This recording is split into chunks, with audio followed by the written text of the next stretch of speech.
is Merilyn Haines. I've got a Bachelor of Applied Science in Med Lab Tech. I work in the pathology field.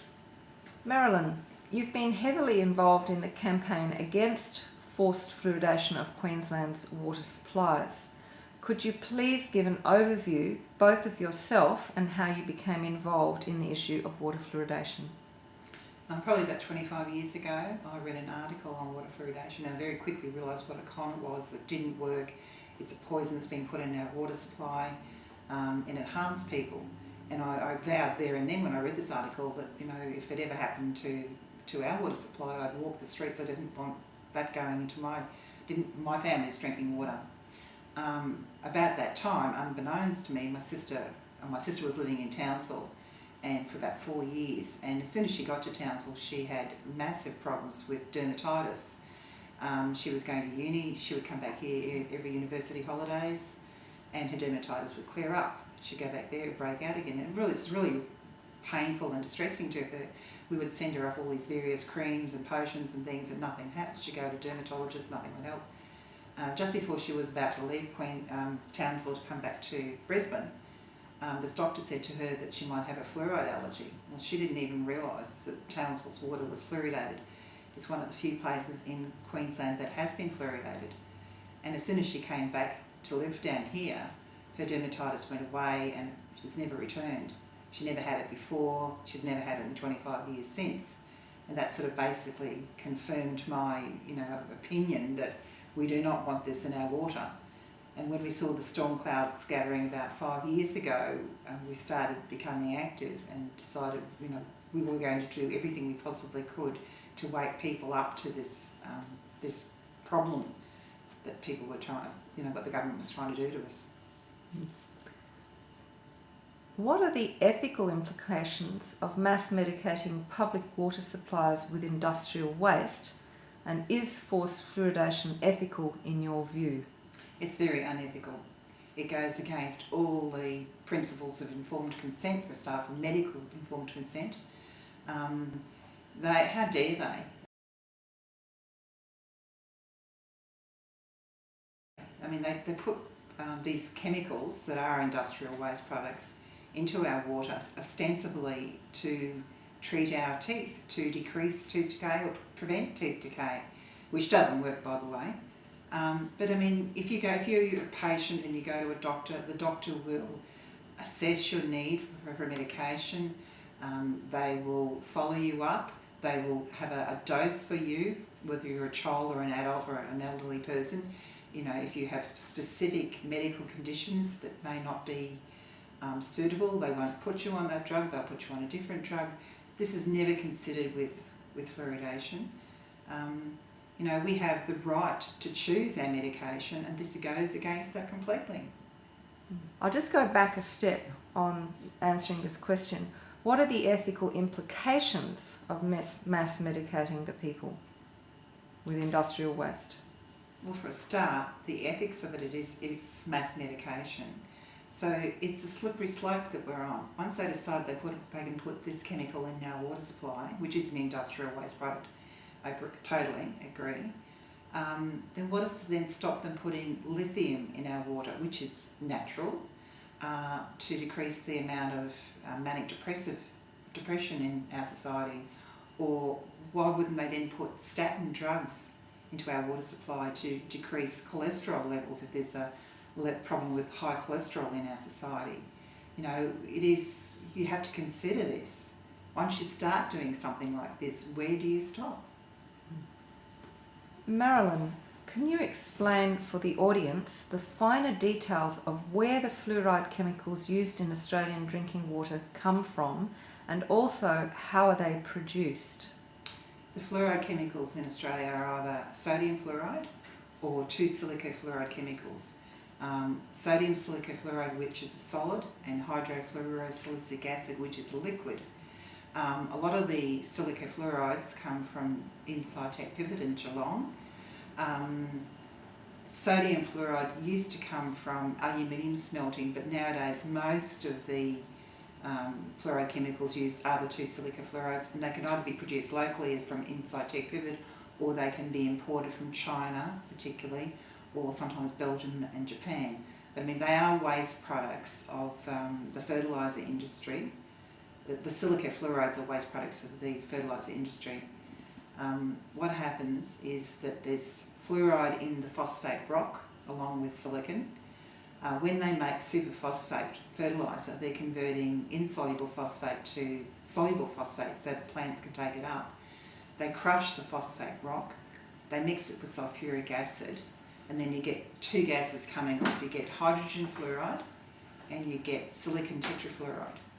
These two gases go into a wet scrubber and they spray water in from the top. And when the gases dissolve in the water, they combine together and they form a new compound called hydrofluorosilicic acid.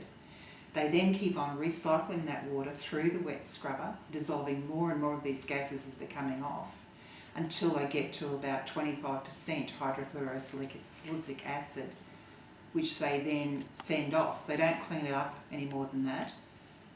They send it off in tankers, rubber-lined tankers, to fluoridation plants, which are attached to water treatment plants. Goodness me, I don't think most Australian people are aware of where this chemical actually comes from. I just wanted to add too, with the sodium silica fluoride, what they do is they then react the hydrofluorosilicic acid with sodium carbonate, or another name for that is soda ash, and then you get the precipitate. They filter the precipitate off, they dry it, they bag it, and they send that to areas that are further away where they can't tanker the liquid form. What do you think, just as a matter of interest for the viewers, do you think people would actually be horrified if they found out that this is actually what they're drinking? I think they would.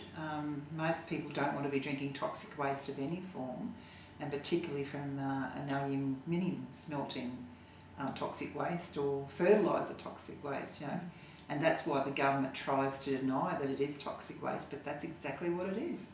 They don't deliberately make these fluorides as a product. They're actually a waste product of other industries. So have these industrial chemicals ever been properly tested for safety? Never, no.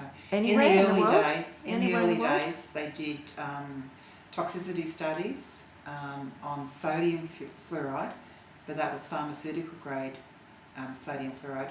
They have never ever tested the silica fluoride chemicals, particularly the industrial grade that they use, because they don't clean them up. They are allowed to have small amounts of heavy metals in these chemicals. What sort of heavy metals? Cadmium, mercury, lead.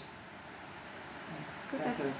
It is only small amounts, but I mean, nobody deliberately wants to drink soda, cadmium, mercury, or lead. But surely we've been told that these are safe and effective, or at least safe chemicals. Are these safe chemicals to ingest? All fluorides are poisonous. All fluorides are toxic. Sulfuryl fluoride has been discussed by a number of people interviewed for this documentary. It seems that many in Australia are unaware of this product. Can you please, for the viewing audience, explain the dangers of sulfuryl fluoride and how did this chemical get approved for use in Australia? This was a couple of years ago now. The Australian Pesticides and Veterinary Medicines Authority, which is the regulatory body for pesticides and veterinary medicines in Australia, they approved Dow AgroScience's use of Profume, which is their name for sulfur fluoride gas, to fumigate warehouses and food handling areas in Australia. The first approval was on all whole nuts, all whole grains and all whole dried fruits. So that there's a couple of European countries where they have approved this for use. But in those countries, it's only for spraying the warehouses themselves. Any food has to be removed first. In Australia, they allow the food to stay in there, and basically when the gas touches food, it goes inside the food and it reacts with the protein and it leaves behind the fluoride.